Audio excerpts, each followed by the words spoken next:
TV, we're in the studio, and this afternoon we're very lucky to talk about Friends of Clyne. Clyne Park is one of the best kept secrets, I think, in Swansea.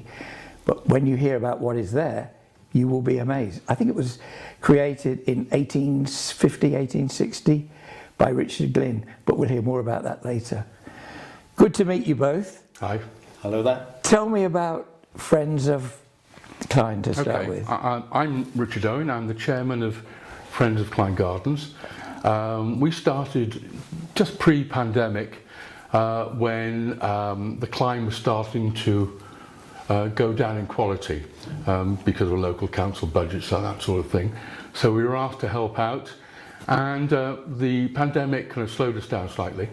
But there's a kind of small committee of about 12 of us, and what we tried to do is we had a constitution that would say we want to maintain and increase the quality of Clyne Park.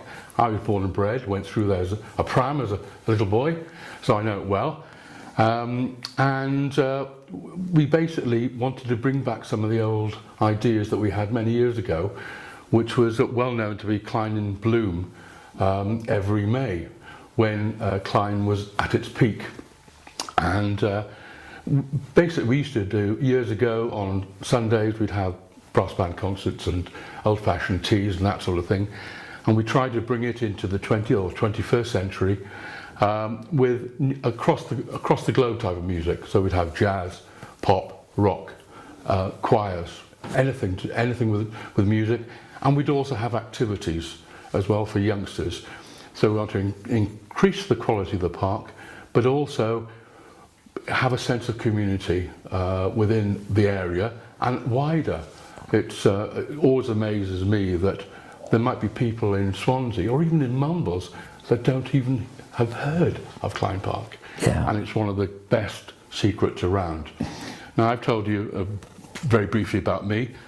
With me, I've got Tyvian Davis, who's been involved with Clyne Park for 40 years and has been the supervisor for 20 of those.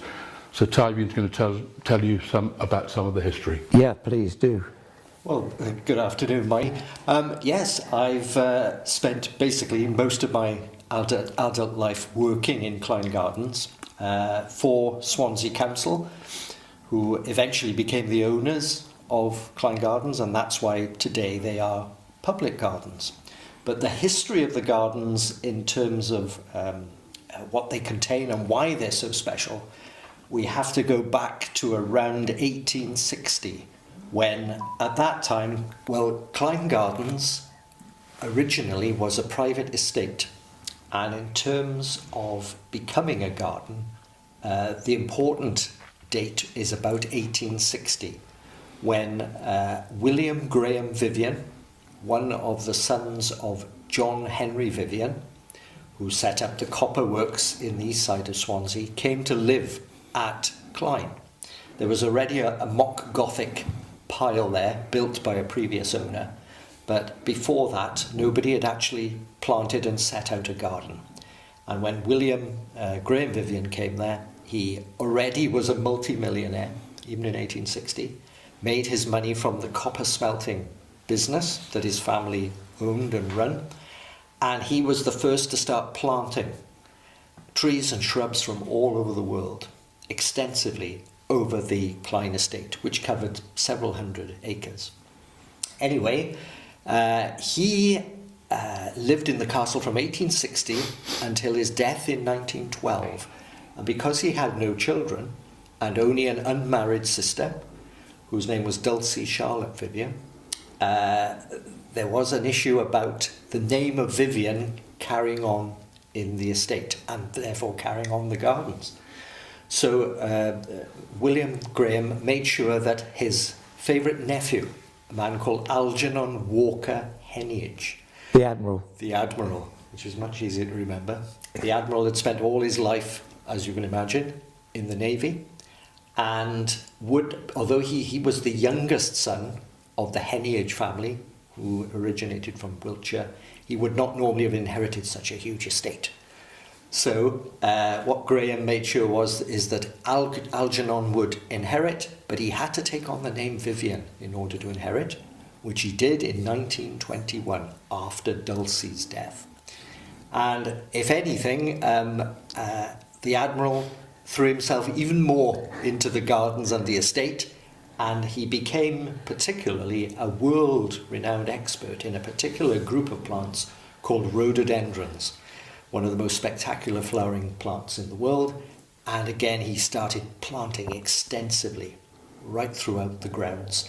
And we've inherited this magnificent landscape and plants from the Vivians, because after the Admiral died in 1952, there was very little money left, apparently, because the copper works, in terms of the business, was really basically running out of steam.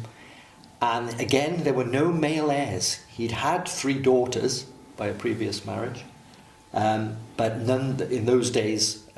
No women could inherit the estate. So the whole estate came up for sale on September the 30th, 1952. And luckily for us all, and particularly for myself and my career,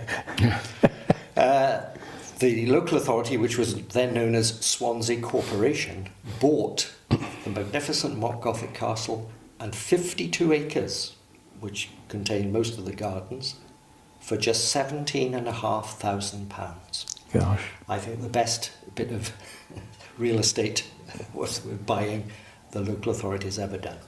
And it was open then to the public on April the 1st, 1954, and it's been a public garden ever since. So the Admiral also had a building within the park? He had, well, several. But the small one where he used to stand? Well, that we call the gazebo. It's a wonderful structure. It's octagonally sided, 8 sides. It's almost like a small, short, stubby tower with an inclined roof, slate tiled, and then it has 2 floors. There was a storage area on the lower floor, and then you climb a short flight of steps, and then you're in what we sometimes call a belvedere. So you've got a 360-degree view of the gardens, and apparently, so the story goes, because he'd been at sea for most of his life, he had a telescope mounted on that upper floorway, in which he could actually look out and watch the ships in the bay. And that building is still there to this day. It is. I looked on Sunday actually, but was disappointed because the door was locked. But I have been in there before. Incredible. Let's talk about the events at the moment, the music. What is coming? It's on for 2 more weeks, isn't it? Oh, okay. We, as I say, every year people ask me, when's the music? It's very, very simple. Every year, every Sunday in May, 2 o'clock, there is music. Just turn up. There's something to go on. Then we have crowds of 200, probably 250 last week. We've had jazz and rock. This week coming up, we've got a local, last week we had Dave Cottle and his band. He was fantastic. Fantastic. And Nick, this Sunday coming, we've also got a local lad, Plastic Sam and his Stargazer band. And then the following week, we've got completely other end of the spectrum, we've got a Swanssea Ladies Choir. So ended off on a fairly quiet note, but really good for the gardens. And the weather forecast is looking pretty good. And you could tell it's getting warmer today. Now it's at the top end of the park, so where is the best way to get in? Well, it depends. It depends whether you want to look around the park in the first place. The number of people I speak to said well, they've never been to the park and they've come and said, was there some music on? I said, well, just keep going up the main path and you will come to the marquee at the top where the band is playing. I would suggest come in by the Woodman off the Mumbles Road and walk up that drive. You've got a nice caravan where you can have a coffee and ice cream or whatever. And keep going, and you will get to the marquee at the top by 2 o'clock. There's some music. In the morning, there's some activity for children. Most of these are booked up, but you can look online. Ticketmaster, I think it's Ticketmaster. Ticket Source. Yeah, Ticket Resource.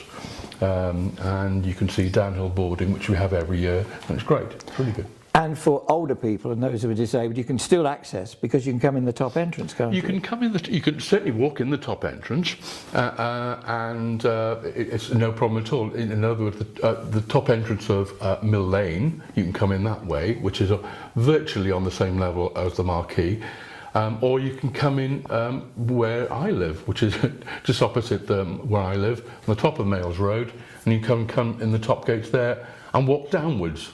And if you come in that gate, what is the strange thing inside the gate that people look at and wonder? Oh, I don't know. The graveyard for dogs? Oh, the dog's grave. Yes. Oh, Tywin might be able to mention that. Right. Well, yes. If you come in at St Catu's Walk, which is off Westport Avenue, that entrance is made famous and called by the staff and members of the public as the Dog's Grave Gate. And that's simply because just inside the gate, on the right-hand side of the path, you'll see 2 or 3 rows of stone, well, headstones. And initially, of course, they look a bit strange, but if you actually go to the right of the stones, you can actually read off the names. Lucy, Foxy, Brandy. And suddenly you realise these aren't obviously headstones for people, these are headstones for dogs. And it attracts the kids, doesn't it? It does. And these were dogs owned by Admiral Heneage Vivian. Oh, I didn't realise that. I thought that was... No, and as far as we're aware, his favourite breed were Manchester Terriers. So many of them, perhaps not all of them, were that breed of dog as well. And you'll also see inscribed the date on which they were buried. So anything from 1928 to 1938, basically, over that 10, 15-year period. And of course, it's a great park for dog walking. You know, It is. A lot of people come there. And going back, a lot of people say, well, you know, it seems to be much more popular than, say, 20 years ago, when it was quite a quiet park. But funnily enough, this is the other thing of the pandemic. People would go out for their 20 minutes exercise and take the dogs into the park. So we were busy all that time, weren't we? That's right, yeah. It's amazing. It's been really interesting talking to you. No problem. And it's a fantastic thing to have this music every... So let me just tell you, this Sunday we have Plastic Sam, who's great. And the following Sunday we have a ladies' choir. If you want to have some good music in a peaceful surrounding, it needs to be up in Clyne Park. And it's all free. Oh yes, it is all free, and there's refreshments up there as well. It's a really good afternoon, particularly if the sun is shining. And guys, it's going to shine this weekend. It's definitely going to be shining. So thank you both for No coming problem. in. Well, thanks for letting us do it. A bit of history there. Yeah, excellent. Thank you. Thank you very much indeed. Thank you.